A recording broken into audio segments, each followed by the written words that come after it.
because I've tried to read it 3 times and I hated its guts.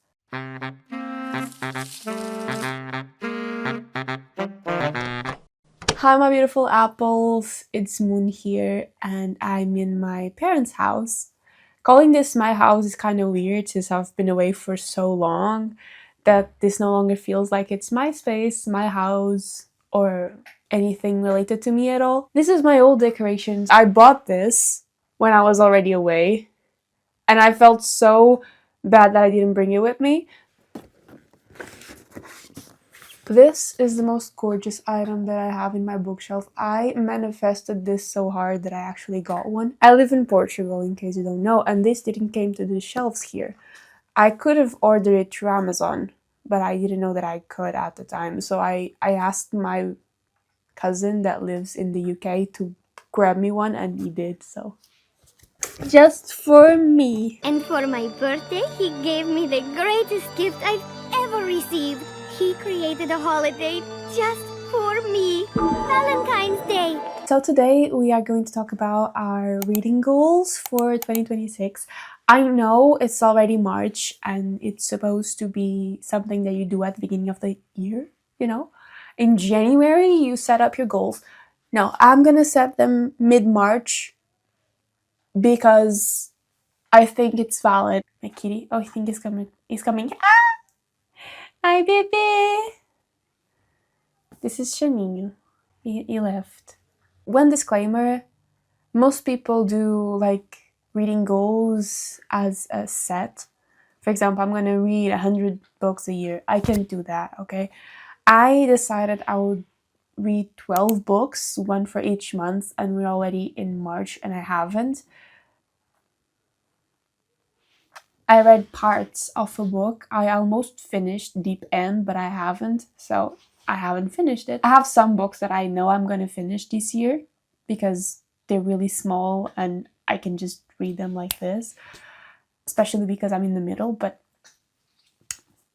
you know, I don't pressure myself into these types of goals because if you're reading, you're already doing more than most people. But most people do this type of content related to other types of goals that are just bookish or book content, but not necessarily about books. Like, oh, I'm gonna read 100 books. No, it's not that. It's like no buying or reading something else. You know, it's that type of goal. And I wanted to do something like that. So my first goal is to buy more books. I know this is controversial, okay, but for my case, it makes a lot of sense. I am studying to work in the industry, in the book industry, as an editor. My teacher just said, oh, you don't buy books? So you're not supporting your industry, huh? I'm like, no, I don't like to support corporations. And he was like, yeah, but what about indie editorial houses? And he has a point. Okay, so I decided that I was gonna support indie editorial houses. Most of my books are Penguin, but Penguin is not exactly indie, if I'm not mistaken. So I also shop secondhand a lot. I like the smell, I like the feeling of a used book. Like someone read this, someone loved this. For a moment in their lives, they loved it. I'm not buying used books for them to be almost new and to almost pay the full price. No, I want to pay like $3 for a book that's tearing apart, and that is the emotion that I want related to my type of readings. So maybe in that sense, I am quite performative, I guess. So my second goal for this year is to fall in love with Pride and Prejudice. If you know me, which you probably don't, I have a love-hate relationship with Pride and Prejudice because I've tried to read it 3 times and I hated its guts and I just wanted to tear the pages apart. But at the same time, everyone says that it's beautiful, that it's one of the most amazing masterpieces ever created, and I was like, I can only think about the Sabrina Carpenter song, like the Useless, yeah, the man-child one. And I don't want to feel like that about a book, that it's a classic and that people love and that it's supposedly the blueprint for romance. I don't want to feel that way. I want to genuinely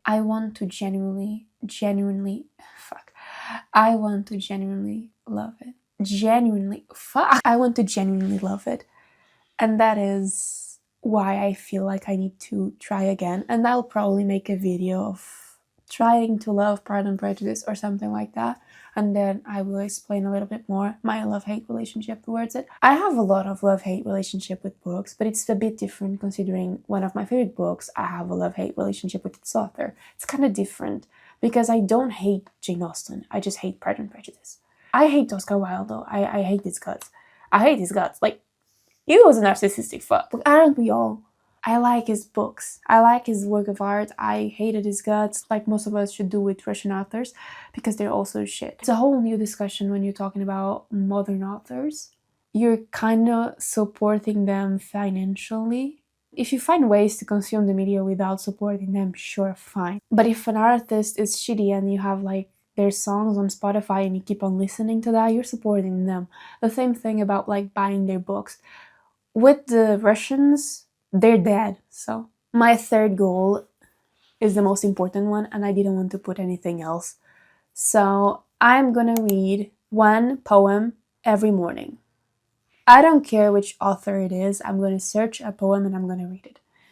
I don't have poetry books. I mean, I do, but it's here and it's very small. So this is my poetry book, my only poetry book that I have in my house. I mean, if Shakespeare counts, I have his place here. I also have this poetry book too, I'm stupid. So I have two poetry books. This is actually bilingual, I think. Yeah.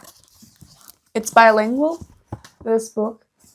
And I'm not gonna bring this with me to Lisbon because most of these authors are either dead or you can just find their poems online legally, okay? And especially this guy. This, as you can see, has only like 3 markers and it holds my markers.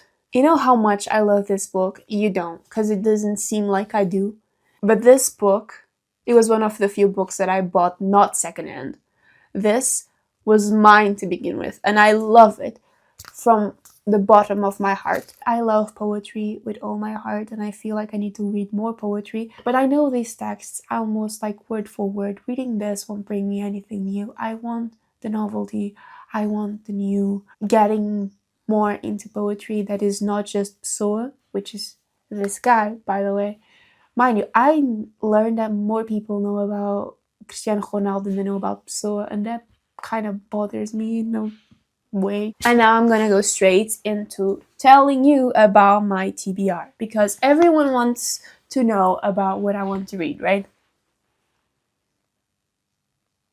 After this awkward silence, forget about this, okay?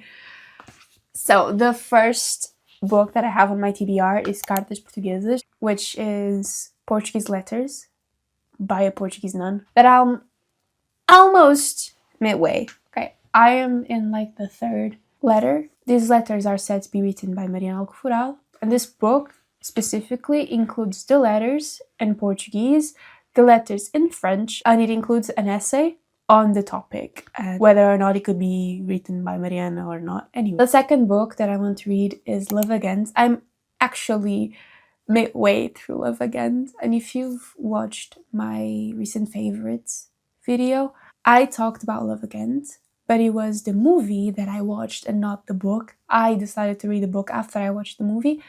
I like the book so far, but it's even it's kind of like too Marialva, you know?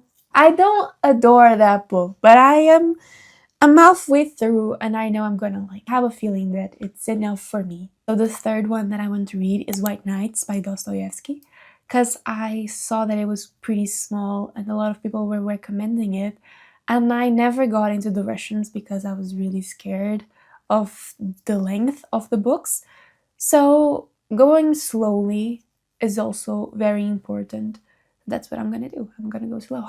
The other one that I wanted to read, but I'm not sure if I will read this year or if I'm gonna like push it around, it's The Naturals by Jennifer something. I watched a video about how they were very interesting and that solving crimes is crazy, and I like crime solving and I like geniuses, so why not? I also want to read Open Water. Not for any specific reason, I just thought that it was interesting to vary a little bit more my readings because I also feel like I read too much of one specific thing. I always end up going for romance or horror, and I think that's just my type, but at the same time, I want to expand a little bit more into more realistic fields. So, Open Water was kind of there for me to try. The last one that I have on my priority TBR, it's not like I am not planning on reading more than this, it's just that for now, these are what I have planned. It's The 13th Child. I read another book by Erin blah blah blah. It was A House of Salt and Sorrow, and I really liked that book, so I am thinking that that book is gonna be good. It's like a bet, okay? This is gonna be good. This is gonna be my year. This is gonna be my book. I don't know if it's gonna be my year or if it's gonna be my book. I have to have to wait and see. So these are basically the goals that I have for now. And if you have some specific book that you think I should read to expand on my readings, to expand on what I like, or just because you think it's gonna fit, please do comment down below and tell me. And don't forget to tell me about your reading goals for 2026. And that's it. Thank you so much for being here. Bye bye.